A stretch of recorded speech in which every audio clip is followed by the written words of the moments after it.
Quorum, so we will call the Senate Regulated Industries Committee meeting to order. We've got an aggressive agenda today. We're going to try our best to get through it. This room is ours until 6 o'clock, but we have committee members that have other committees, particularly ethics, that they may have to bail, so we could lose our quorum at any time, but we'll see if folks kind of drift in and out.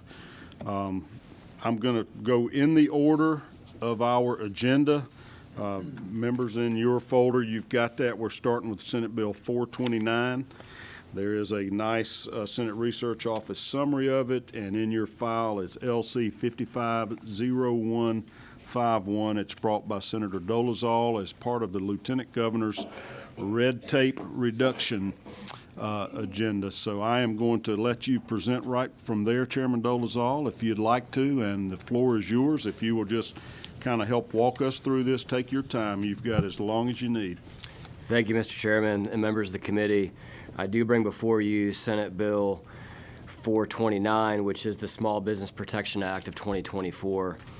This bill really is, Chairman Albers asked me if this is part of the red tape rollback initiative of the Lieutenant Governor's office. I would say that this is the centerpiece of that initiative, and as such, have worked extensively with Brad Vaughn in Lieutenant Governor's office in developing this piece of legislation. Brad, I think for every member of the committee that has had the opportunity to work with Brad, you know how thorough and diligent he is, and so Brad, thank you for your work on this over the summer, the fall, and into this session.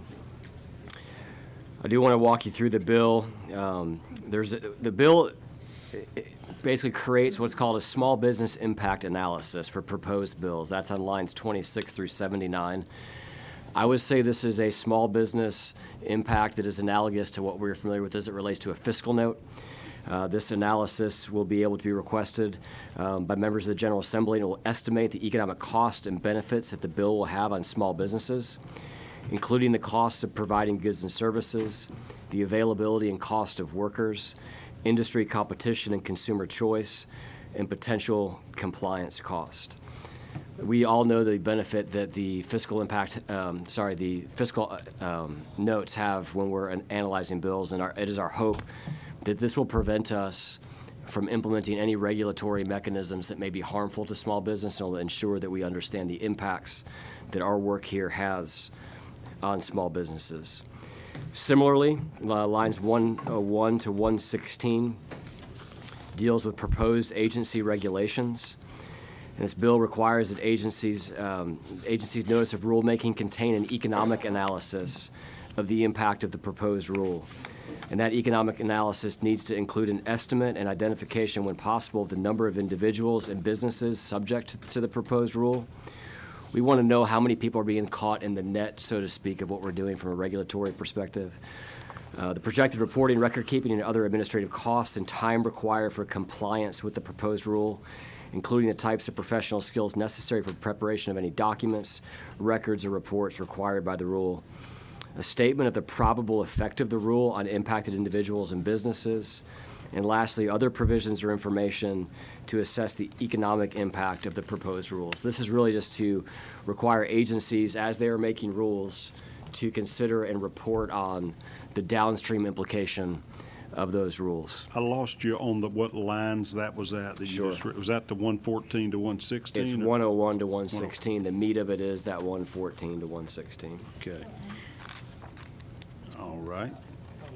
And this mentions that these rules will be required by the Office of Planning and Budget or other designee of the governor? Correct. Okay. Are they on board with this? Have we talked to the governor's office to make sure that Office of Planning and Budget are Brad, I would defer to you ready? on conversations that have happened amongst the executive We'll let him branch. talk next then. Mr. Chairman, Yes, Madam Leader. Senator, can you tell me what line the proposed rule starts on? Sure. There's really two pieces of this. There's the small business impact analysis, which is lines 26 to 179, and the proposed agency regulations, which are the agency rule piece, starts on 101 and goes through 116. Okay. Mr. Vaughn, would you got anything to add on the No, Office of Planning and Budget or No, and the goal here really in a lot of this has been to give the executive branch a lot of flexibility, frankly, in how this evolves. Really, you can imagine from administration to administration the idea that this might be different depending on personnel, the level of experience that you have, or frankly, how the governor has organized his office. So that's really been the goal here, is to say, Governor Kemp or any future governor, arrange this in however you see fit and have whatever person or protocol in place that you see fit to do this. So So that's been the goal. you're striving for a collaborative type effort Absolutely. there with the executive branch. to And I work think that's together. really an overriding theme of a lot of this for this bill, is to really put the General Assembly in a much more consultative position with the executive branch for agency rulemaking than maybe it necessarily is now.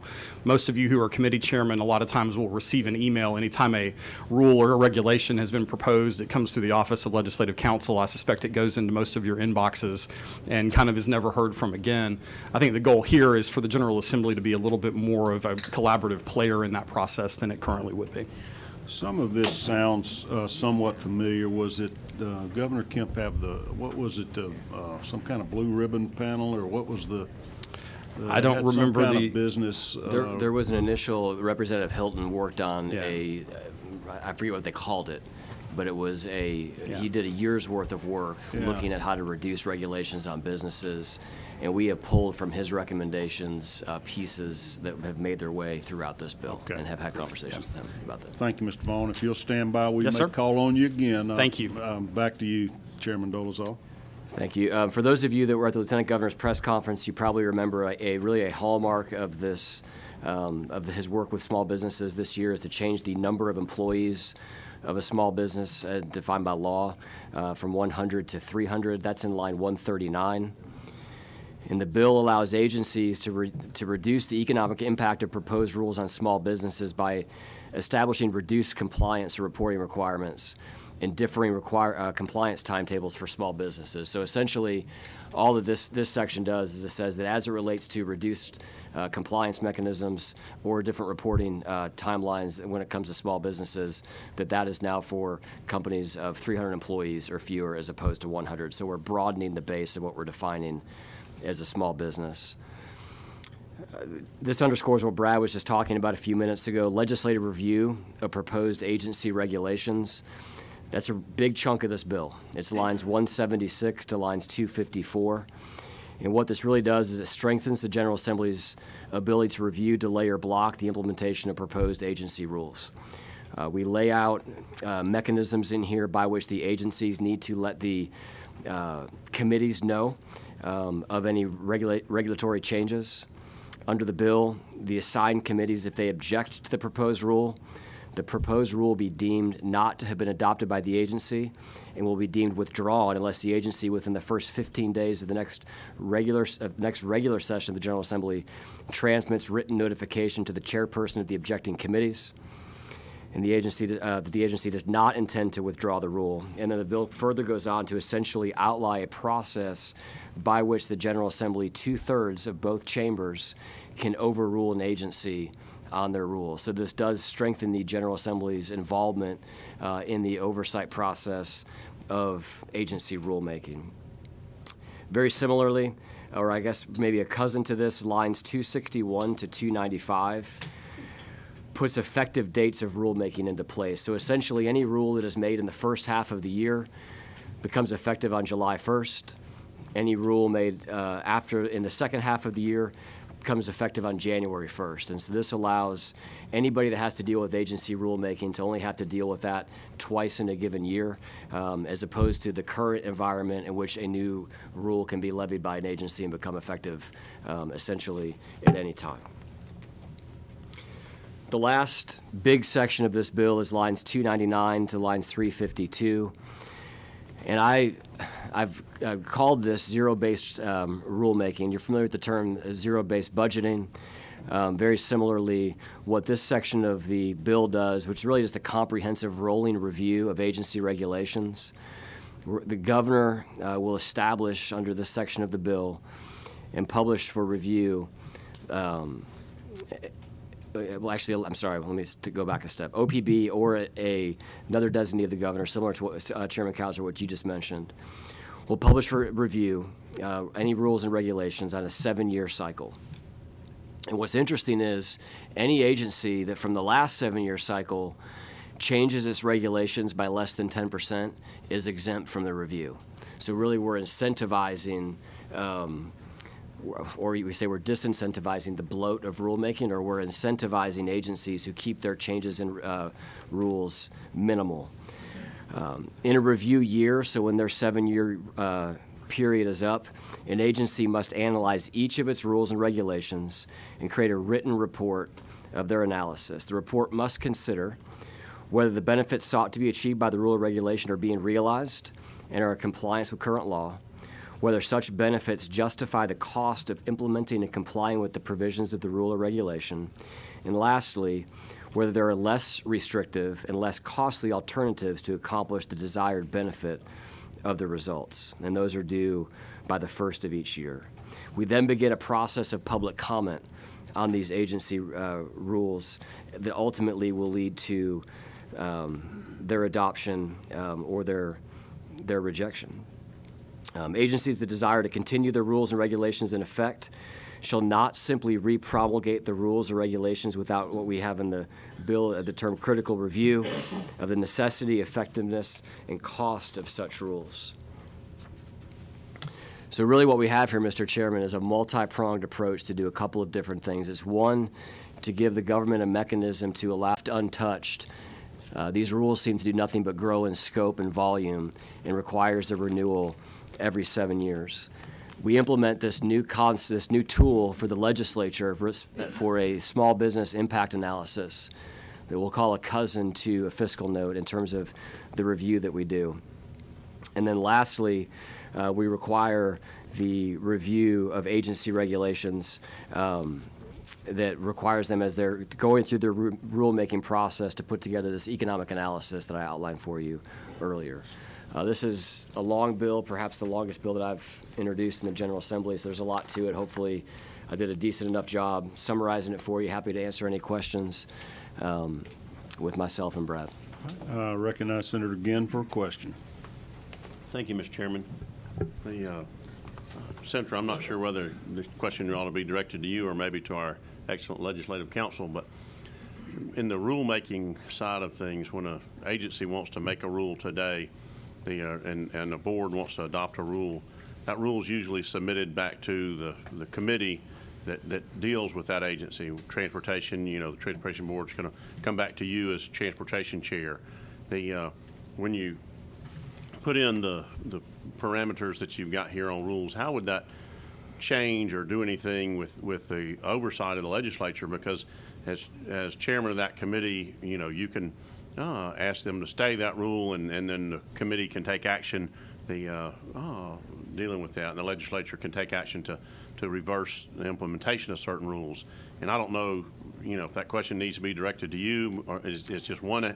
I'm happy to answer that, and Brad can underscore anything that I miss here, but I think there's two core differences, I would say. One is the objection of the committee automatically deems the rule to not have been adopted by the agency and then puts the onus back on the agency within the first 15 days of the General Assembly to go through the process of essentially fighting for the rule, fighting for the implementation of that rule. The second thing that this does that is different is it allows a resolution to be considered by the House and the Senate, by which if 2/3 pass it, they essentially have the ability to overrule the rule. And Brad, I would defer to you to add anything that I may have missed there. Thank you, Mr. Chairman. The only thing I would say about that, too, it really doesn't disrupt the current process that we utilize. So an agency rule is proposed. That comes to us, to our office, and also to the Speaker's office via the Office of Legislative Counsel. And that's how it ends up in a chairman's essentially inbox, if you want to think of it that way. It's routed back to a committee of origin, a committee of jurisdiction, just like what Senator Dolezal said. I think all of those basic mechanics would stay in place. The difference is, as Senator Dolezal highlighted, it has a little bit more of an impact in delaying the implementation of those rules. The one thing I would note for this is that doesn't impact emergency rulemaking. So if you're in a situation where an agency does need to make some sort of an emergency rule or move on a quicker turn than what these pieces would deal with, the July 1st and January 1st piece is not implicated by that, and the holdover piece until the next session is basically as it would currently be for any kind of an emergency rule. You want to talk about the 120 days there That's as well, right. Brett, as it relates to Yeah, that's right. emergencies? Thank you. Yes, sir. Other questions from committee members of the author? Senator Harbison. Just for clarity, Mr. Chairman, like on page 7, and I was reading section D, line 142, if I may, just to get a context of some sort. It would exempt small business from any or all requirements of the rules. That sounds like an all-encompassing out for that particular action, and it doesn't need the oversight board or something. Am I reading that wrong, or? That's an existing code, and Brad, I would That's refer to existing? you to. Yes, sir. to- Yeah, so that existing code, it doesn't require agencies to do any of those things that are listed from lines 137 to about 142. Those are all things that an agency has the ability to do under current law. And what we're suggesting here is that an agency be able to do that for a broader spectrum of companies. So right now, a small business is defined as 100 employees or less. We're suggesting that that option be available for a company of 300 employees or less, with a goal of looking at either fewer implementation deadlines, so you'll see that on line 134, or reduced, particularly paperwork requirements. That's something that we have heard over and over from small businesses and growing businesses, is that as they sort of ascend into higher levels of regulation, the paperwork burden, both from a cost and a time standpoint, becomes burdensome and is really a barrier to their growth. And so that's what we're trying to implement there from lines 131 down to about 146. 130 what? Yeah, 131 is where we talk about in Went the back to formulation or 130. adoption of rules, an agency has the ability to make these determinations as part of their rulemaking. Okay. For instance, if, say it's the revenue, let's say it's state institution and property, they make the rules and they send me a copy or something like that, unless there's an objection, blah, blah, this will go into effect. How would this legislation affect that process? Would it interject, or would it just give them more room to act without consulting the legislative aspect of this, or just how would that I think impact this? there's a couple different pieces. One is what we just talked about in terms of both your ability as a committee to stay that rule until the General Assembly is back in session. The second piece that I think is worth highlighting again is on lines 216 to 295. 216? Sorry, 261 to 295, that essentially the rules from January 1st until June 30th become effective July 1st. The rules that are put in place between July 31st and December 31st are effective January 1st. That would be another change that this bill would put in, so that we really have two focus days in the year where the rules go into place, as opposed to different agencies doing, Okay. countless things throughout the course of the year. Thank you. All right. Other questions from committee members? All right, thank you, Chairman Dolezal. We have several people signed up to speak, and I'll start with Mr. Taylor Hawkins. I would also point committee members to your file folders. There's a letter of support from the Georgia Chamber of Commerce. There's also one from Opportunity Solutions Project, and I believe that we had one from NFIB as well. Those should be in your folders. Mr. Hawkins, floor is yours. Thank you, Mr. Chairman.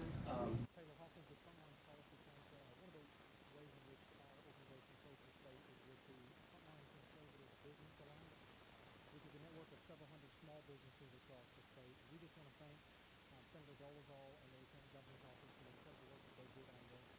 Usually, it is myself relaying information about bills we think will have an impact back to our members, but in this case, we actually have members reach out to us and say, this is a fantastic piece of legislation. This is one that we think we should support as an organization. So we just wanted to get our party approval and endorsement of this bill. We think the internal feedback loop that this creates,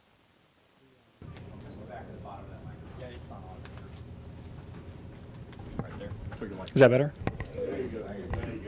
Thank you, Mr. Chairman. Start over. I will do. Taylor Hawkins with Frontline Policy Council. No. We're teasing about that. We heard you perfectly here. It's been a fun day. But as I was saying, we believe that it's a fantastic bill for economic empowerment to ensure that the standards that regulatory bodies create that ensure professionalism in Georgia's institutions don't become overbearing and overburdensome for small businesses, especially. We really appreciate the small business impact note and the way that would affect the legislature and be able able to empower y'all to make the best decisions necessary with regard to economic regulation. So we would, again, reiterate our endorsement of this effort, thank Senator Dolezal and the Lieutenant Governor's office for their work on this bill, and urge the committee to pass this piece of legislation. Any questions for Mr. Hawkins? Thank you for being with us. Thank you, Mr. Chairman. Tony West.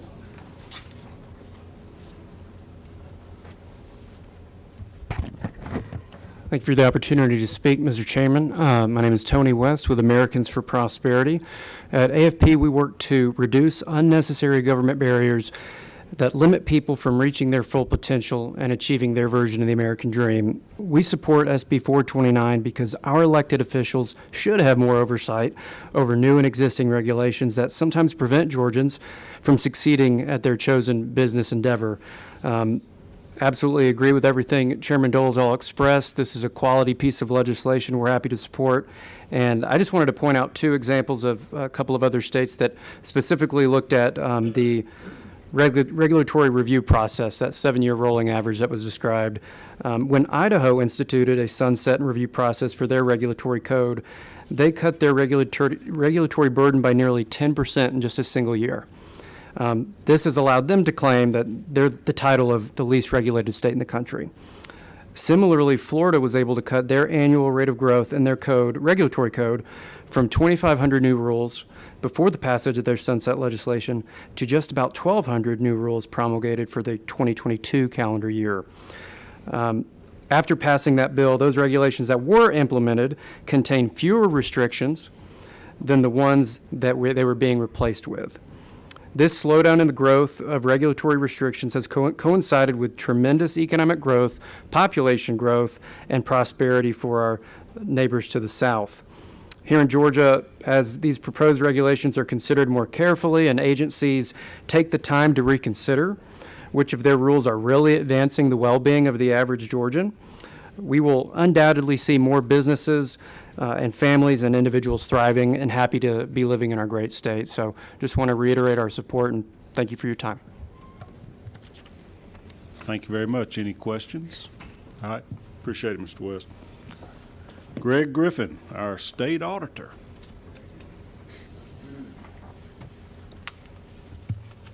Thank you, Mr. Chairman. I may be late to the game, but as Senator Dolezal said, the first part of this bill is very much aligned with the fiscal note process.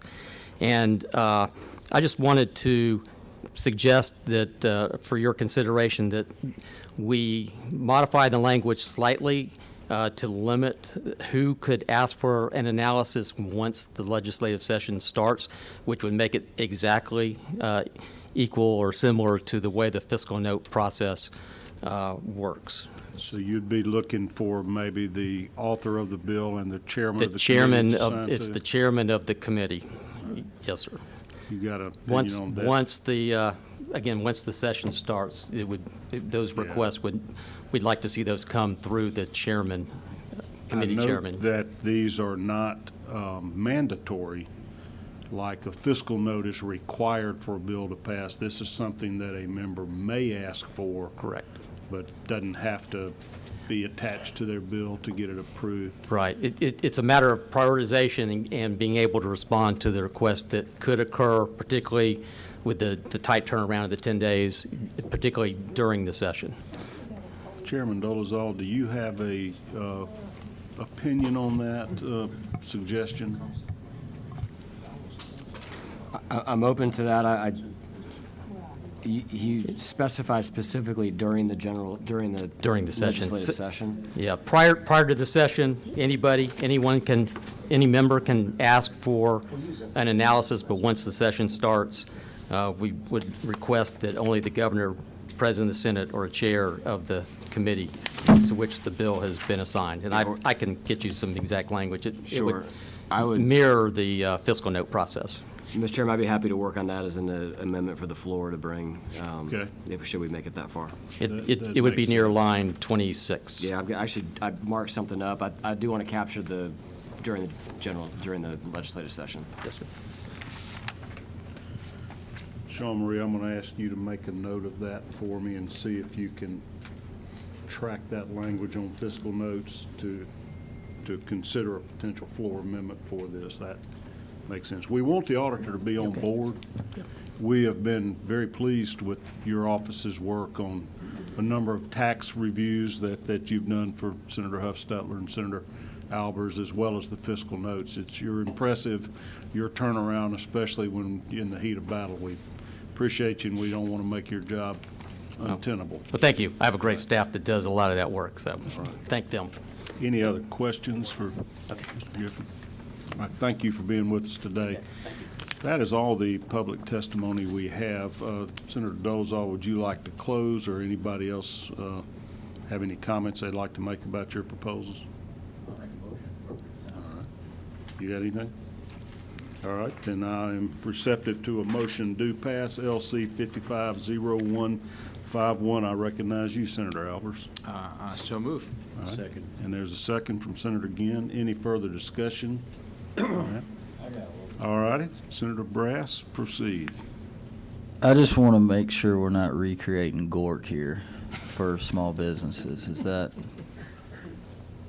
I appreciate your commitment to that, and that is in no way the desire, Mr. Chairman, so thank you All right, for. thank you. And I'm impressed by not only the number of times you have been able to bring Gork up in 2023, but now 2024 as well, so well done. It's no longer, by the way. Okay. He's very sharp, Thank but you. good catch. All right, if there's no further discussion, all in favor, raise your hand. And all opposed, like sign. Senator Ginn, were you a yay or a nay? Okay, Mark Franklin. Okay, thank you. Got you. All right, that will pass on to the Rules Committee, where they can make certain that Gork doesn't apply to it and move you on to the calendar. That's right. Next bill on our calendar today is Senate Resolution 579. I will present it from here. There are a number of people that have signed up to talk. And Senator Beach, I'm going to want you to, if you'll come up to that witness mic in the middle, I'd love to get your input as the second signer on the bill. You can go ahead and sit there now if you'd like to. This will not take long to present because it's very familiar subject matter to all of us. We've been through this several times now. 2 years ago, a very similar constitutional amendment dealing with sports betting passed the state Senate. There was a different division of the proceeds in that version, and it was never acted on by the House. Last year, there was a predecessor to this. I think it was Senate Resolution 470. That got 30 votes on the floor but did not pass, that had a different allocation of the proceeds. With the recent passage of the sports betting enabling legislation that required it to become effective upon the passage of a constitutional amendment, it became time to revise this and revamp it. This is the identical language from last year, with the only exceptions being where the money is allocated to go to. And so I can sort of direct you pretty quickly to that section. It begins on line 90, the sports betting proceeds. As you remember, the bill that Senator Dixon had that passed, was it 386, Senator Beach? Was that the number? Can't remember for sure, but the sports betting bill we passed 2 weeks ago dedicated the funding predominantly to Hope Scholarship and pre-K funding, with the preference or the emphasis on the pre-K funding. This bill mimics that, and you will notice that down there at, starting at line 95, 80% of any tax proceeds from this bill will be deposited into the Educational Opportunity Fund, and that's the fund that funds the Hope Scholarships and voluntary pre-K programs. It words it so that it will first be allocated to the pre-K programs, and once those needs are met, the remainder goes to Hope Scholarships. It does, and then after that to the reserve fund. Does not go to capital projects, which was also permitted. Going down to line 104, 15% will be deposited into a responsible gaming fund. That's one of the strengths of this approach, is that this is one of the few sports betting bills or constitutional amendments in the country that dedicate resources to education, prevention, and treatment of problem gaming or addictive gambling. I've gotten a lot of positive feedback last year and in our previous hearings that that is a very responsible way to address responsible, basically problem gaming. There at line 108, 5% goes to a sports promotion fund. This is something that the Sports Alliance here has been arguing for, money to promote sports in the state of Georgia, Super Bowls, World Series, FIFA, World Cup, all the different type of activities and sports Hall of Fames that we have in Georgia to promote sports. So 5% of the proceeds would be dedicated there. Chairman? Yes. Question? Yes, sir. Thank you, Mr. Chairman. Would that promotion of sports, would that be only for professional leagues, or would that be for the little kids, mom and pop, or does it, I could see. It can go for any. It does not specify. It just says advancement of sports in the state. It doesn't say professional, college, Pee Wee League, anything, just anything. The idea, though, being we want to sponsor and host regional, national, international sporting events here. You know, it'd suit me great if we had the College World Series here. That'd be great. Or we can have Final Four things. We can have Little League World Series. Would be fine. Any sure it's not sports restricted. promotions. It's not. Thank you for your question. All right, with no other questions, I would say just the framework that this sets out is to have, we want a gaming corporation to oversee this type of betting and a sports betting commission. If there later are other forms of gambling in the state, they could have separate commissions to supervise and oversee those. The money for the bulk of it still goes through the lottery corporation, but the regulation, licensing, supervision of sports betting activities in the state would be handled by the gaming corporation and the sports betting commission. Senator Beach, I appreciate you being here. I appreciate your sponsorship of this. I don't think there's anybody in the General Assembly that has the background experience in promoting various versions of these gaming bills over the years. I served on a study committee with you 5 or 6 years ago where we considered all different types of gaming, and I remember Stuart Morelli from Legislative Council opined and told us he did think it was wisest to have a constitutional amendment. There's also a memo in our file folders here that a recent reiteration of that, but I'd love any comments you might have for or against this bill. I just thank you for allowing me to speak, and I was honored to be the co-signer with you. I will tell you that, recently we passed sports betting with 35 votes, and there were 2 people there that were missing that would have voted yes, so we should have had 37. I think we can get to 38 votes. When we passed this out of committee, we had some on one side saying you need a constitutional amendment, and then some said you don't. I just think this is an insurance policy, if you will, to make sure that that kind of takes it off the table to have the constitutional amendment. So I support it. And let me tell you one thing I do like about this constitutional amendment is that 5% you put in there for sporting events. As chairman of Economic Development and Tourism, tourism is a big part of our economy. We got the World Cup coming, and when you put those proposals together for a Super Bowl or a Final Four or a World Cup, it costs $20 to $25 million to put those together and to do the things you need to do to showcase your facilities and to really woo those events here. And it's big business, whether it's a golf tournament, a U.S. amateur.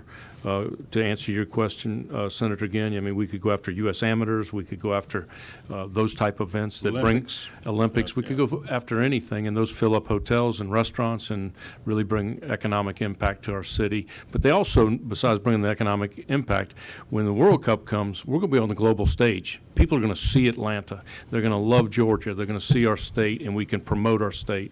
So that's another thing I would say. But I just would tell you, I think this just kind of puts it to rest by having the constitutional amendment. I want to thank you for bringing that forward. It's only sports betting. And I'll just close on this. Even if you voted against sports betting, you can never go wrong letting the voters have a vote. I mean, it's just, there's nothing wrong with letting the voters have a bite at the apple, if you will, and give their say. So I would ask you to fully support this. And again, Chairman Cowser, thank you for bringing this, and I was glad to be the number 2 signer. Yeah, I think that, of course, is the greatest advantage is when you have a policy shift like this in the state to let the voters decide. But also the only way you can dedicate funding Right. is through a constitutional amendment, and the enabling bill that we passed that directed money to essentially pre-K and Hope scholarships is unenforceable. I mean, it's not, not permitted really, other than if the General Assembly decides to do it. It's almost a statement of desire, of urging resolution Right. from us. This locks it in. I appreciate your Okay. comments. Any questions for Chairman Beach? All right, got a couple. Thank you very much. People signed up. Professor John Kent, good to see you again. If you will take the podium there, please, Professor, we'll let you address the committee, your thoughts on Senate Resolution 579. Is this on here? I believe so. Okay, thank you, Mr. Chairman, members of the committee. Thanks for letting me speak here again. Appreciate it. I think everyone's missing some really basic concepts here. We had the National Gambling Impact Study Commission 25 years ago, voted into law by the U.S. Congress. There are a lot of things going on in Washington of which I would like to make you aware. Here's just one book of what we call the Red Flag Report on Gambling. There are literally hundreds of authoritative documents, studies, law reviews, economic studies that say this doesn't work. Online gambling companies are now targeting kids. You've probably seen the Newsweek article here. They started 10 years ago, and it's ongoing. Now the American Psychiatric Association has declared gambling as a regular addiction comparable to cocaine addiction. And 5% to 11% of kids, according to the studies, are now addicted or problem gamblers. If you saw 60 Minutes just a week or so ago, you will see how 60 Minutes slammed sports gambling, DraftKings, FanDuel. DraftKings wouldn't even show up for their interview. They stiff-armed 60 Minutes. If you watch CNN over this last weekend, you will see Dick Daynard, Professor Dick Daynard at Northeastern University, along with other professors, colleagues, and most of you have seen the Illinois Law Review here. Dick Daynard's in here, Mark Gottlieb's in here. This is a blue ribbon group of academics who say that the dean of the law school say that sports gambling doesn't work. These negatives are literally overwhelming. And let me give you a specific example. My colleagues and I have testified about this before Congress multiple times, under oath, by the way. We're not giving talking points. We're testifying under oath about these statistics. Here's the front page of the Chicago Tribune. Here's an example of what you can expect here in Georgia, where I have retired to. And front page, sports gambling was legalized June 28th, 2019 in Illinois. The Illinois Department of Human Services 2022 report, about 2 years later, says we now have 383,000 addicted gamblers in Illinois. 20% of those will seriously consider suicide, and there will be suicides as people lose all their money. 761,000 problem gamblers with signs of gambling addiction. This is a $9 billion social problem to the state of Illinois for the nickels and dimes that they get in, which is about $1 billion. So something else you might not know, yesterday, Tony Perkins at the Family Research Council did a major impact, came out with this, a major article. Ralph Nader in Capitol Hill has come out against this. They are all slamming sports gambling. And the major news media, including the Wall Street Journal, the Washington Post, the New York Times had like 5 or 6 articles which were Pulitzer caliber against this. And right out here out of Emory, we've got another red flag report on gambling by one of my colleagues, and basically says that the 14th Amendment is being violated when governments authorize addictions. And this is a gambling addiction. It's a recognized addiction. The medical communities recognize this. So this is like legalizing heroin. It's like legalizing cocaine. Kids have this now on their cell phones. They have to go across the street to find a drug pusher, but boy, they can gamble 24/7. So you can lose your tots to online slots. Click your mouse, lose your house. Click your phone, lose your home. I know that you all have done some research here, and I appreciate the many good things that you all have done as part of that research, but I would seriously ask you to reconsider. Oh, by the way, Dick Daynard in here and his group are now bringing class action lawsuits against the gambling industry in Massachusetts. This is going to spread throughout the United States. All you lawyers here in the room, this is big bucks if Georgia legalizes sports gambling. And by the way, you talk about designating these funds, you know, 50 million here, 25 million there. That's great, but you've got, what, a $16 billion surplus or $12 billion surplus? This is peanuts compared to the social problems that are being created. And 98 to 99% of academics will tell you this. They will agree on this. So I thank you for your time and consideration. Ask you to please consider the facts here and not just go off on some entertainment type of route here to legalize something which is so detrimental to the people of Georgia. I've got 13 grandkids here. I retired here, not in Illinois. I retired here. You're attracting people here. You're number one in business for the last decade. Why do you think gambling wants to come here? You won't be number one once gambling comes, and they'll take over as they've taken over many other states.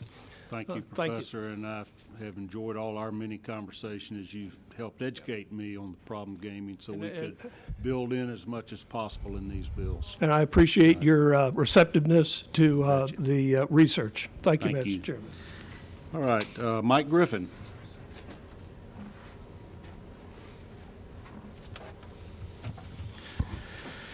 Thank you, Mr. Chairman. My name is Mike Griffin. I'm the Public Affairs Representative with the Georgia Baptist Mission Board, and I'm trying to keep from singing Dolly Parton's song, Here You Come Again. But here we go again. Yeah, we're trying not to sing it about you. I know, we're trying to sing about me either. I've been there, done that. I think I got 10 T-shirts from this already. Again, it's about 10 years I've been dealing with this situation. This is my 17th year down here, and constantly we hear. When we first started out, it was always let the people vote, let the people vote. And then about 2 or 3 years ago, we went to try to do an end around, and now we're back to doing a constitutional amendment again, which categorically I do agree with you that there's no way you can expand any gambling in the state of Georgia without the people having the final say. I agree with that. But parenthetically, you've got to understand that you are not Pilate, and you're not going to get away with washing your hands on crucifying Jesus on this situation. Because you're going to say, well, I'm just going to let the people do that. Well, you have a responsibility to let the people do that. And people say, well, let the people decide. Well, the people have decided. They decided when they put you down here to make decisions that you believe are best for the state of Georgia. And I can go ahead and tell you that probably 98% of the time any constitutional amendment gets on the ballot, it's going to pass. And let me tell you why it's going to pass. It's going to pass because they don't believe you would have done it, allowed it to be put before the people if you didn't think it was something good. I mean, literally, you're in here in 22, you had the hearing on recreational marijuana. I had COVID, so I couldn't be here, but I was watching it on line. I sent my statement in on recreational marijuana, and I don't remember exactly who it was and exactly the quote, but what I understood it being said in that committee was, we can't put recreational marijuana on the ballot. It's too dangerous. We don't want to take a chance of that getting out here in our community. We don't need more of that. Well, let's have a Gomer Powell moment. Shazam! Here we are again. This right here, and you just saw the data. I mean, Todd Jones, 2 years ago in one of our press conferences, he's the co-author of a mental health legislation, said it is intellectually dishonest to talk about the benefits of gambling without talking about the detriments. Some of my closest friends down here are folks that are for gambling, so I just want you to know I don't let that become an issue of fellowship with each other. But we try to give you the data to say, this really is not good. Georgia is the #1 place to do business, and we don't have to go this route to do that. We don't have to be like Mayberry and cut the oak tree down to get more people here. They're coming because of the oak tree. Now, a lot of millennials and Zs and Xs don't know what I'm talking about. A lot of y'all know what I'm talking about. Don't tear down what's bringing people already here and giving us a great place. Les Burnell with Stop Predatory Gambling said it won't be a fair fight either. And let me tell you why.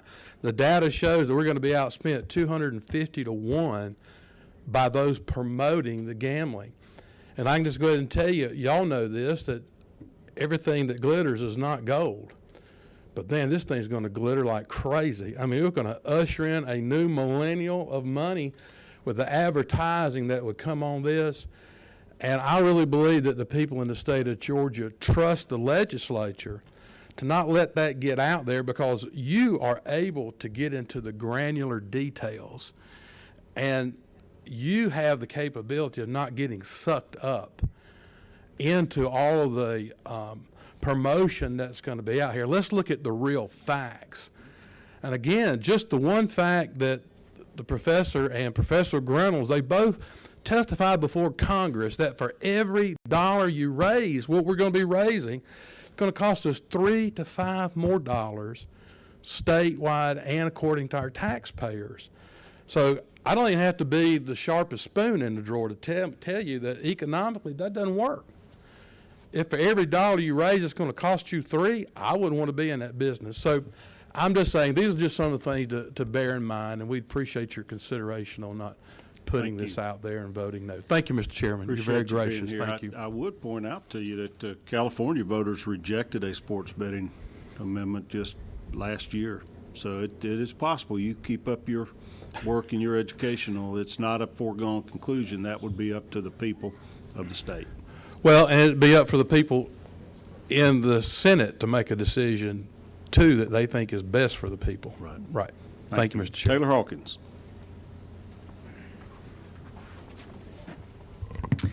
Thank you, Mr. Chairman. Honored for the chance to address this committee again. As I mentioned before, my name is Taylor Hawkins, Director of Advocacy with Frontline Policy Council. Our organization works to protect family values and Christian values in this state. And we thank the chairman for his work to try to ensure that problem gambling is addressed to a greater degree in this bill than others before. We do appreciate that. But we do kind of feel like that is that's putting water into your water bucket while you're putting gas on the fire. The study in the Journal of Addictive Behaviors that came out last year showed that sports betting actually has a higher propensity to create problem gamblers than any other type of gambling, and that the gambling drop-off rate, that is, those who are addicted who are able to conquer that addiction and drop away from that, is lower than any other form of gambling.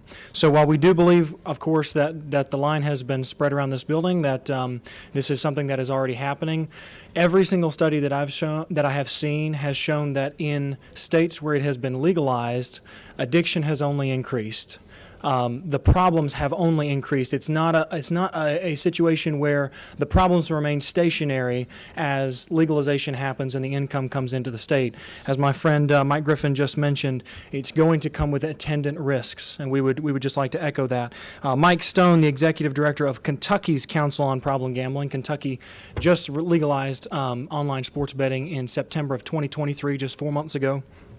He mentioned about the enormous increase in the calls to the gambling hotline, which tripled in the first 3 months. He said, "I thought it would be a steady progression we would see getting to these numbers as sports betting evolved in our state. I had no idea to expect a tripling of the raw calls and a doubling of the help calls in just the first month alone."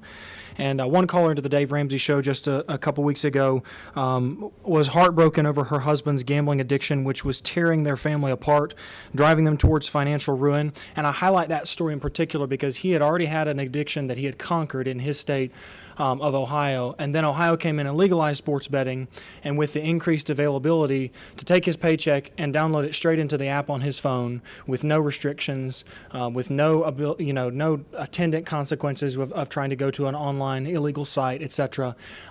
He bankrupted his family in just a few months, and just a heartbreaking testimony to the danger of online sports betting. So again, we'd like to thank the chairman for trying to work on that issue, but it's an issue. This is an issue that creates problems for young men of my age. It targets men 30 down to 16. You've seen over 40,000 children in the United Kingdom addicted to online sports betting in the last 20 years since they legalized the same thing.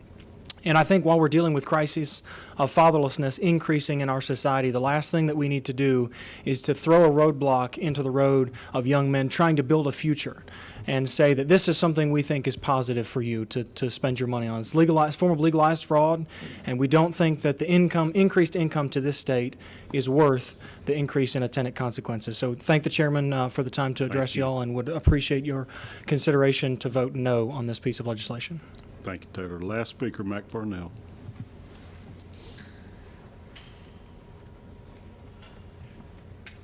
Mr. Chairman, thank you so much for the opportunity. I would like to thank the committee for their thoughtful deliberation of this issue over many years. It's been evident that y'all have definitely put some time into this. And I also want to thank the committee and the Senate leadership, actually, for not being in session tomorrow.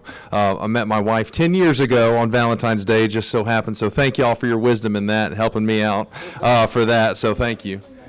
Well, I appreciate that. I just want to say you've heard a number of speakers, so I won't be long. The Georgia Faith and Freedom Coalition is opposed to the expansion of gambling in our state. In addition to this piece of legislation, we do want to thank you for your thoughtful and deliberative approach on it. But in the very question, the constitutional question, when it talks about a problem gambling and addiction, I would just urge caution moving forward with that. When in the very question, you're having to address the negative consequences of it. So thank you, Mr. Chairman. Thank members of the committee. Thank you for being with us. All right, we got a question from Senator Rhett. Yes, sir. You gambled on your marriage. Why not gamble again? It wasn't a gamble. If there's anything of a sure thing, it was her. I do got bad news for you. This committee is meeting again tomorrow from 9:30 to 12, so you better have a little honeymoon breakfast with her. All right, that's all the public comment that signed up on this. What's the pleasure of the committee on Senate Resolution 579?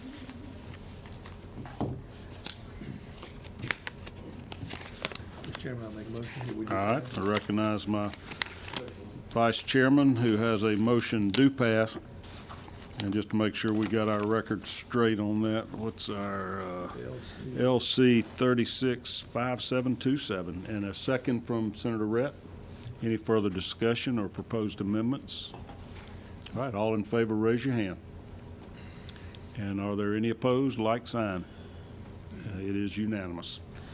Thank you. Thank you, everybody, for your participation and testimony. Thank you, Senator Beach.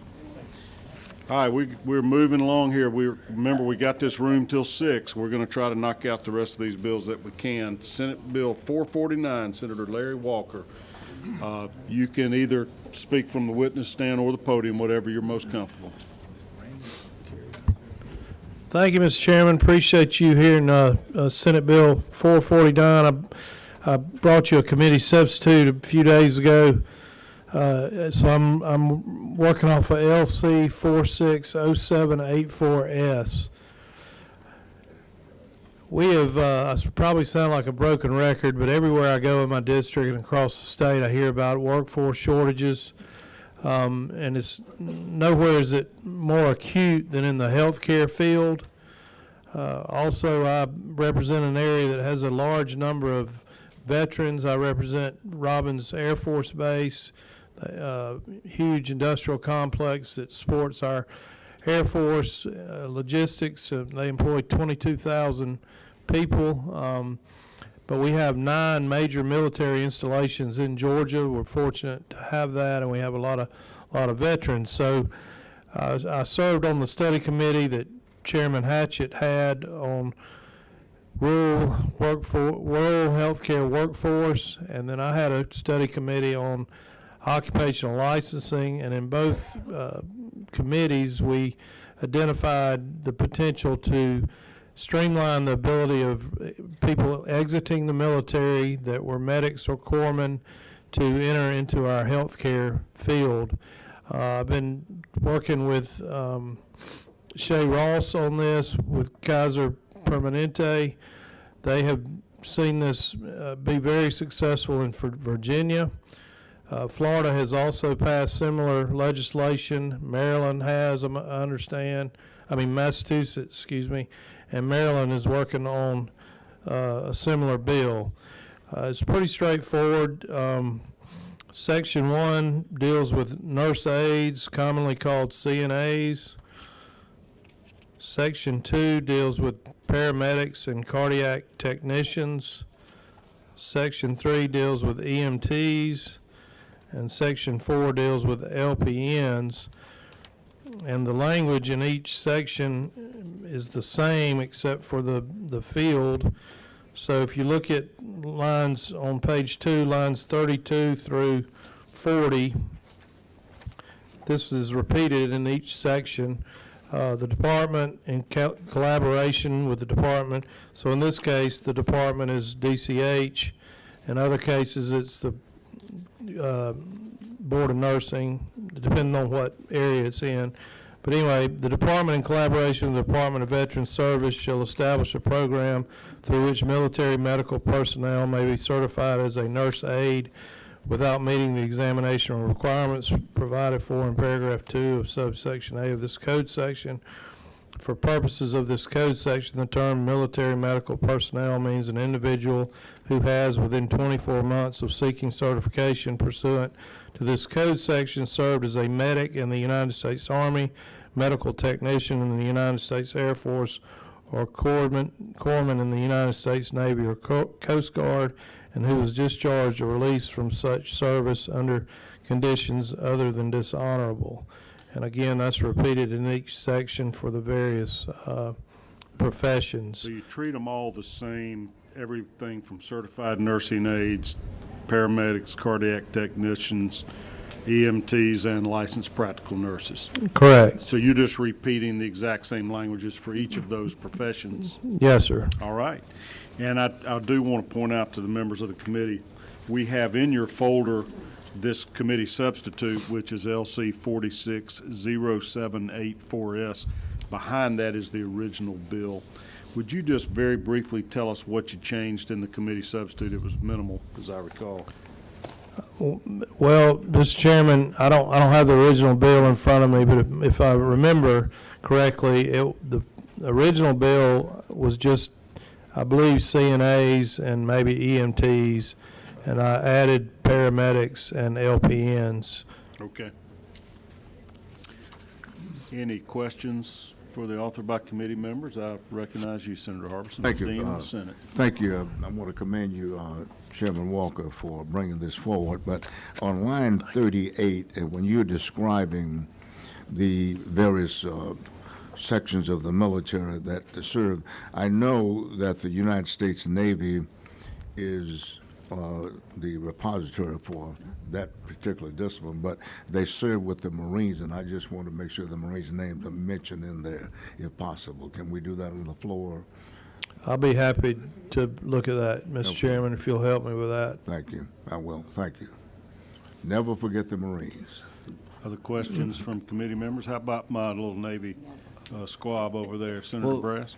Well, I've always been told the Marines were the men's department of the Navy, so.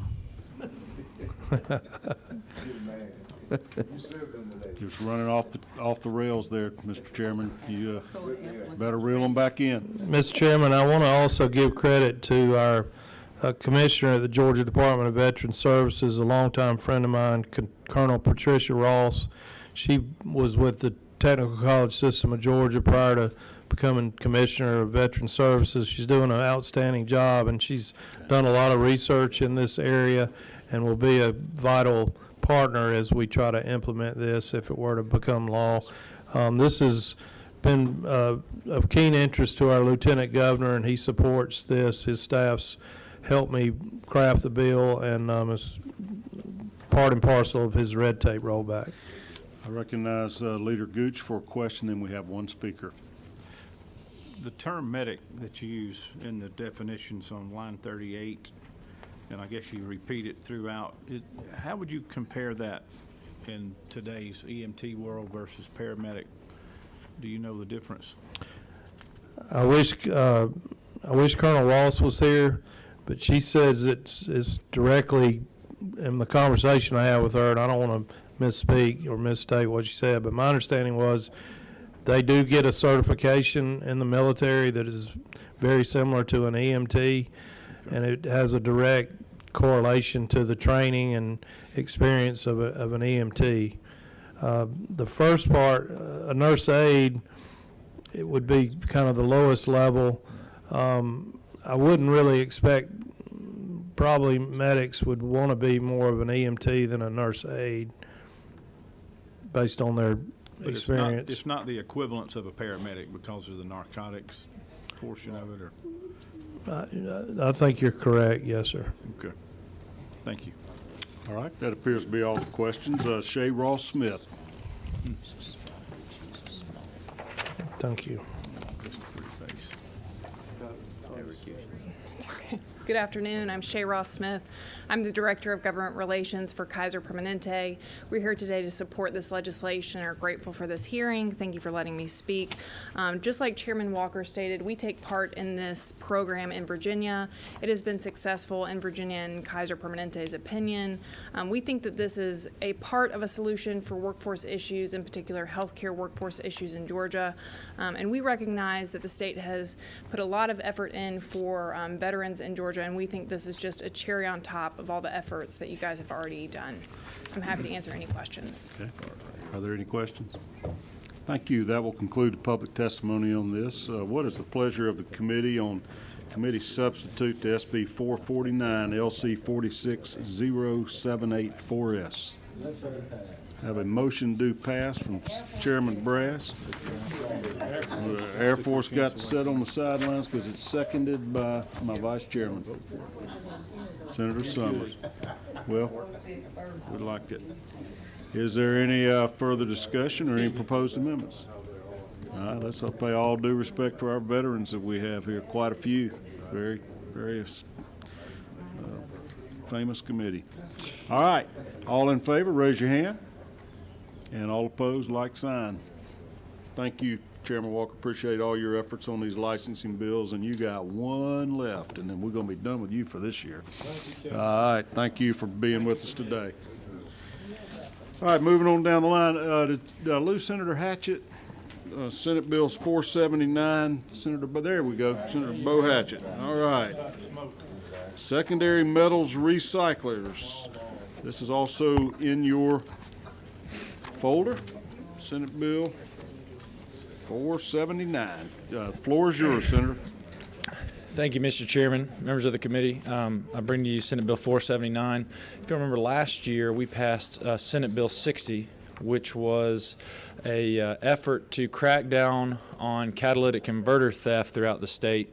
One of the issues that our law enforcement officers were running into was obviously the increase in catalytic converter theft that they saw, and the fact that they were unable to charge someone that they detained that had used catalytic converters because it wasn't a crime to possess them, and they couldn't enforce this law.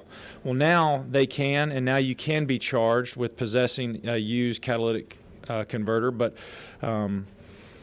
as most pieces of legislation go, there are some things that need to be cleaned up, and this piece of legislation does just that.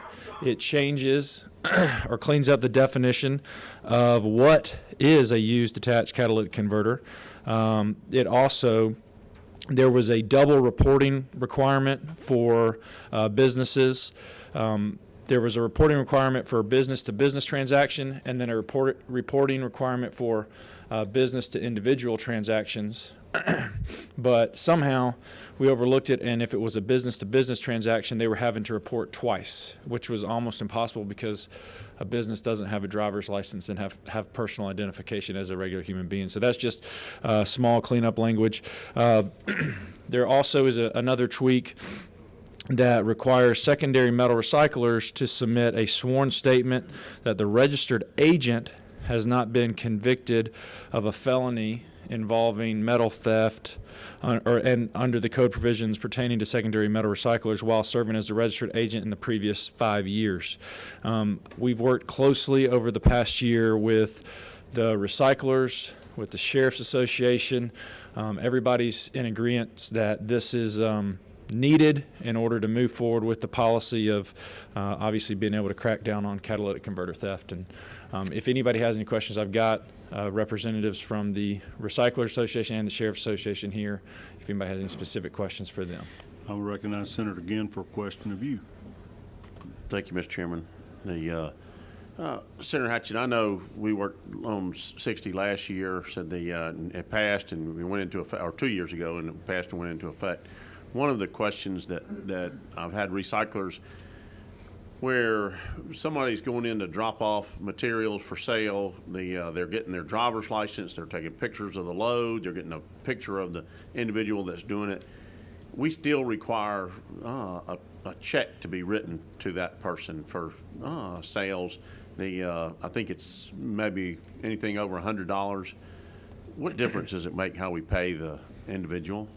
If you've got the picture of the load, you got their driver's license information, you have a picture of the person that's actually receiving the money, do you have any reason why we need to clarify whether it's written by check or cash or whatever? Does that make any difference in the industry? And maybe some of your folks that are representing the industry can help address it, because I'm all for making sure, and you know, we had a terrible problem at one time and we addressed it, and we've done a great job of cutting down that metal theft, and that's where I want to make sure we do that. But as far as how the payment's made, does it make any difference? Well, I mean, as you know, because you worked so closely with me on Senate Bill 60, we allowed people to buy catalytic metal with cash under $100. That went into effect January 1st. It obviously excluded used catalytic converters, copper wire, things of those nature, because we, in the past and working with the Sheriff's Association, those are the types of metals that are most likely stolen. And, you know, back in 2012 when they did the full, I think it was 2012, metal theft overhaul and created all these laws to crack down on metal theft, obviously taking away the cash piece was in there. We've put the cash piece back in if it's under $100. That's for your, you know, teenage kids that clean up a yard and want to scrap some tin, or just your everyday guy that's needs a few bucks for gas money. They're still able to get cash because it's under $100, and that's a 2-year pilot program. It started January 1st. We haven't had any negative feedback from the Sheriff's Association on that piece yet, but it's only been in place for 2 months. And, Senator, I'd love to hear from the industry folks if there's any reason that you can see why we limit the type of payment, or what whether it's a gift card or. Let me answer the question. You'll have a chance to hear from both Brian Hudson and Michael Mitchell from the Sheriff's Association for sure. Senator Albers, you're recognized for a question. First, I might help clarify to the bill's author. One of the reasons why we looked at doing a check was because even though we took a picture of everything going through that, if somebody had fraudulent documents, then they went to the bank. That's a second step of protection to make sure this is a real individual, and we're tracking them all the way through the process in order to make sure we're counting out the bad actors. Is that not true, Senator? No, I wasn't here in 2012, but it sounds accurate. But what we did in Senate Bill 60 is, we had several metal recyclers, and 2 that were in my district, and I went and toured a facility and saw a group of individuals bring in, just scrap metal. You could tell it was just stuff they found maybe in their yard or cleaning up a yard, and they had to write a check for, I think it was $3.50. Well, the problem is a lot of people in my district don't trust the government or banks, and so they don't have bank accounts. And so it's difficult for them to go to Walmart or another place to cash a check. It costs them $1, $1.50. It costs a business money to write the check. And so what we, part of Senate Bill 60 and the compromise and all the groups coming together was the agreement that you can give cash for under $100. I think it's once a day to someone after, like you brought up and Senator Ginn brought up, they get their picture taken and you check their driver's license and their car tag and all that. So I don't think I don't think we're gonna see a spike in metal theft due to that $100. But like I said, it started January 1st. It's a 2-year pilot program, and it will sunset in 2 years if we don't. If I could, one more, Mr. Chairman. Go right ahead. I've been approached by a couple of folks here for a potential amendment I realize will come later, but I want to make sure that you're okay with the proposed language before we get there of at least half the fee collected is going to go into the general fund of the county treasury. They split that between that and law enforcement. Is that okay with you? Yeah, that is a neutral amendment to what we're trying to do. Obviously, a cleanup bill, but I spoke with the Sheriff's Association. They're good with it. I know the metal recyclers are, so it is, in my sense, a friendly amendment. Thank you. All right. Well, then let's hear from the, do you have a question, Dean? Endorse the comments from Senator Albers of why that was in the bill in the first place, and I would advocate that it remains with the check under over $100, right? That's All right. right. I think That that's does not change in this Yeah, that's legislation great. at all. Okay, thank you. All right, Michael Mitchell from the Georgia Sheriff's Association. Love to hear your thoughts on some of these issues that have been raised. Thank you, Mr. Chairman, members of the committee. I will be brief. Mike Mitchell with the Georgia Sheriff's Association. I want to say that we fully support this measure. It's a good bill. We had the honor of supporting Senate Bill 60 last year as it worked its way through the process. I think it is a very good measure. Sheriffs here in the state of Georgia, we do have original jurisdiction when it comes to registering and regulating secondary metal recyclers here in the state. Right now on the registry, we have approximately 380 active secondary metal recyclers, and a number of those are inactive, but we continue to track those. Metal recyclers, as a result of Senate Bill 60, are now subject to a background check that they weren't subject to previously. So that is a definite improvement to the industry. And again, we fully support this measure from Senator Hatchett and appreciate him allowing us to add some language to that bill. Any questions? I've got one more speaker. Thank you for being with us. Brian Hudson. Thank you, Mr. Chairman. I just want to thank Senator Hatchett for his leadership on this. My name is Brian Hudson. I represent the Georgia Recyclers Association, and we fully support the legislation. As Senator Hatchett mentioned, it really is a cleanup bill. I know a lot of people say that down here, but it really is. And I don't want to rehash what Senator Hatchett said. I just want to express our strong support and thank him and the sheriffs for their partnership on this piece of legislation. All right. Any questions for Mr. Hudson? All right, then what is the Thank you. pleasure of the committee on SB 479, working from LC 491715? Got a motion to pass from the minority leader and a second from the dean of the Senate. Any discussion or proposed amendments? All right, I recognize you, Senator Albers. I'd like to amend LC 491715 by inserting after line 97 the following. At least half of any fee collected pursuant to paragraph 1 of this code section shall be remitted to the general fund of the county treasury. Is there a second? Second. Second by Senator Ginn. Yeah, he's good. Sean Marie, you're just now having an opportunity to review that. Does that appear to be in order? If you could just take a quick look at it so we can make certain if The sheriffs and the counties. that fits in where it should. Now they're remitting it to the Sheriff Association. Would they split the Sheriff Association pay it to the county? Hang on a minute. Is the intent to split that fee, or does the sheriff's department collect it and remit half to the county? Do you? That's how it works, right? Yeah, so the sheriff's office would get 2 checks. One would be made out to the Georgia Sheriff's Association. The other would be made out to the sheriff's office. That second check that's made out to the sheriff's office, that would go to the county. Does that adequately capture that, Jean Marie?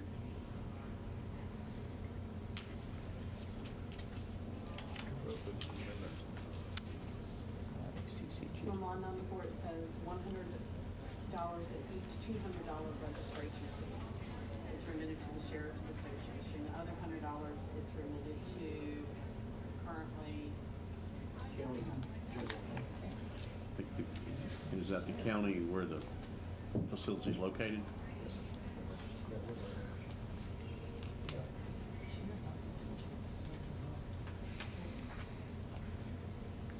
So you could say on line 93, remit to the Georgia Sheriff's Association $100 of each 200 100 of each $200 registration fee, and to the general fund of the county treasury, the other $100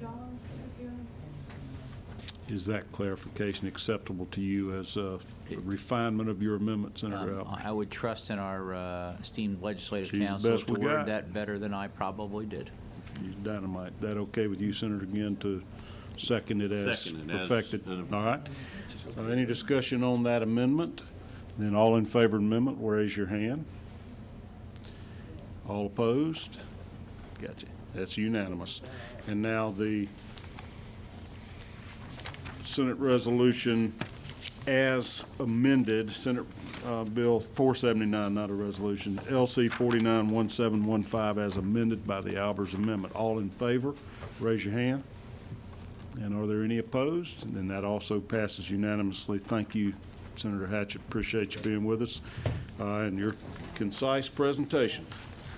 One last bill. I think we got time. Senate Bill 471, Senator Williams, my second heaviest load in this committee.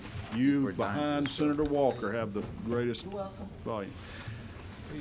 Chip Thank you, Copley. Mr. Chairman, Chip. committee. You good with this? You my Macon homeboy, and I remember you were engaged in the very initial metals recycling bill. What was that, a decade ago? Woo, more so. All right, you pleased with the progress of your handiwork? All righty, thank you for being here. Senator Williams, explain your bill to us. Thank you, sir, Mr. Chairman, members of the committee. This is another cut and red tape bill. This is has to do with professional licensing division. This changes their renewal of licensing from every other year to every 5 years. It will save that department a lot of headache. It doesn't affect the fees. It doesn't affect the continuing education. It does not affect chiropractors, professional counselors, social workers, marriage and family therapists, dietitians, nurses, optometrists, physical therapists, podiatrists, psychologists, speech language pathologists, audiologists, or veterinarians. So it doesn't affect those. What you have, and I spoke with former director licensing Lisa Durden today. She happened to be here at the Capitol, and she said there's around 250,000 people renew their license every year. So this really bogs down and puts a burden on the Secretary of State's office. So what this does, this allows those licenses to be renewed every 5 years, but what they do, they will stagger those so that you don't have everyone renewing their license at once. It will lessen the load on the professional licensing division and be of better service to the citizens of the state of Georgia. Questions for Chairman Williams? All right, I recognize you, Senator Summers. Chairman, where did the 5 years come from? What was 3 years, 4 years, 5? Just curious. Just reaching for something that, not stretching it out too far, because you're going to still have to do the CEUs, and where like my license is $100 a year, so it would be $500. So it doesn't change the amount. It's just, rather than, spreading it out over 10 years. Yeah, you can renew your driver's license when it comes up for renewal every 10 years. But not doing your professional license, because that fee could build up, and don't want to place a hardship on people. Okay. Great, thank you. A question recognized Leader Gooch. Can you tell me where I can get a copy of the list of all the licenses that will be impacted by this? Well, there's hundreds. Is there not like hundreds of? There's how many? Can you just give me a reference? Is it on your website? Is it everything that? It's everything barring the ones that Senator Williams lists. Basically, the medical ones, all the other ones, up to 5 years. I couldn't make you a specific list. So it's going to, basically, instead of renewing every 2 years, you'll renew 5 years? Yes, sir. But it doesn't relinquish, it doesn't relieve us from the CE requirements? No. So how do you, every 2 years you recertify yourself automatically on your website. There's occasionally an audit that's triggered. You have to send in your CEs. Will that audit requirement still be there, that random audit, or is that? Certainly, it would still be there. Mm-hmm. There could be, even with the division director, could ask for you to report your continuing education units even as you go, and not wait until license renewal. There's so many, it could be set up several different ways according to the division directors. Okay, good. All right, Senator Harbison, question? All right. Gabe Sterling, I see you here. Good to have you. First of all, we apologize. We did not cut you off intentionally the other day. That was the technological problems that we lost your signal. But I'm happy to see you here, and I'd love to hear input from the Secretary of State's office. Does this help you? If we can't get you your $2.8 million, will this alleviate the workload? Would you just give us your thoughts on the bill? We are happy to be here to support Senator Williams and his bill. I almost said representative. I got used to that yet. Senator Williams and his bill. Yes, and the ability to administratively move the dates would be very helpful. And Senator Gooch, to your question on the CE, there's a dual track on that. There's a bill that's in the committee tomorrow morning that would mandate basically using an online system to track all of your stuff, so we can avoid that 3% audit currently in the law and essentially have a 100% audit at all times. So we can see inside that window if somebody gets out of compliance. To Senator Williams' point, oftentimes we don't have all the answers to the questions on these bills yet, but we think that there's more than one way to skin a cat on this, and depending on the funding we get and even the changes within the new system. So this could be very helpful administratively, and it doesn't cost state revenue. Now, it moves revenue around potentially, and as I understand the bill, it doesn't automatically go to 5 years. It could be up to 5 years. To his point, we can stagger some of these things where it could make more sense, as long as the licensees and the applicants have a good understanding of that. And with the new goal system, they have a dashboard for all their information, which could show this at any given time. They could always check on it, and there's automatic email and hopefully SMS updates that would go out to them when you have 90 days, you have 60 days, you have 30 days. So transparency and communication, but having this administrative ability would be very helpful for running the office. Sure. Leader Gooch. So I don't know if all the licenses are the same way, but the ones that I'm familiar with in my business are a requirement to be renewed every 2 years with the CE requirements on that same trigger.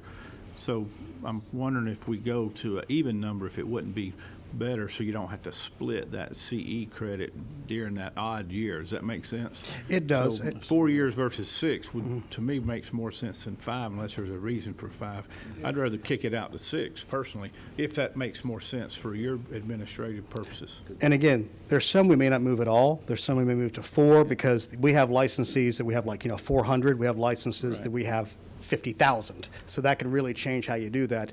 And even being able to, we've had discussions that this kind of bill, instead of having everybody in one license do it at one time, anniversary dates, birth dates, last name, this would give us a lot of flexibility on how to do that. And it would make it a lot easier potentially to even those loads out, which, to Senator Williams' point, would, I think, increase customer service and allow the administrative side to focus on getting new licensees in, because we want to get people to work. Right. All right. Thank you for, Senator Harbison has a question. Are y'all good question? Okay. Thank you so much for making the effort to be here. Thank you, on Mr. Chairman. Such short notice. I've got Absolutely. one other person who wants to Thank you, speak sir. on this bill. Shout out to Senator Colton Moore back there. Good to have you with us today. Let us know if you can, help us out or got any good advice. We'll take it from you. All righty. Ms. Kendrick, if you'd like to be heard, please. Thank you, Mr. Chairman, committee members and senators. I am Kay Kendrick, and again, this has become a habit. This is my 3rd week in a row speaking to you. Good to see. We feel like we're getting to know you. Thank Good to you. see I'm kind of again. disappointed that Senator Walker left, because I think he and I need to get to know each other a little bit better, and he just kind of ran out. He's scared of you. I did notice he got a haircut, though. Not good catch. Yeah. He did. Oh, maybe. Okay. So basically, I'm not opposed to streamlining. I agree. I'm a person that believes in less red tape, the better off we are. But in some things, I think there is a reason to have the red tape. For instance, in 2015, I was instrumental in combining the cosmetology and the barber boards because I felt like there was no sense in having 2 boards that govern the same basic industry. So we were able to combine them all and save the state a lot of trouble and a lot of paperwork and some money. We were the first, I believe, board to ever initiate to allow military and military spouses to endorse a license for a license without red tape. We turn them over in about 24 hours. So if their license is in good standing, they get a license in the state of Georgia to go to work. There was another part of that was a hindrance to them. At that point, they could only work on a military base. Well, we have a big state, and there are a lot of salons and places where somebody could work, so we took that language out so that they could work wherever they chose to in the state of Georgia, and I thought that was fair. My objections to this is very simple. Number one, we have a large population of licensees. We have close to 94,000 licensees that we govern. And I say this lightly because I'm pushing 69 in just about 2 months, but we have a lot of seniors that work in this industry. We have a lot of seniors that are subsidizing their retirement and their Social Security staying in this industry. Some of these things create stress for them. For instance, we have a gentleman in my town that just turned 101, and he is still cutting hair, and he is the last survivor to Storm Normandy. And so for that gentleman to now you're going out to 5 years. And you talk about the money not changing, but if we have a renewal of $70 every 2 years, you push it out to 5, you're adding an extra, in their minds, it's going to cost them more in that 5 years to renew this license. They may not put aside that amount of money for it. So I see that as a hindrance. Also, there's another part of it. When our licensees are renewed, when our licensees first get a license, that's only good until the next license in the middle of a year, and in October, say our barbers renew in October.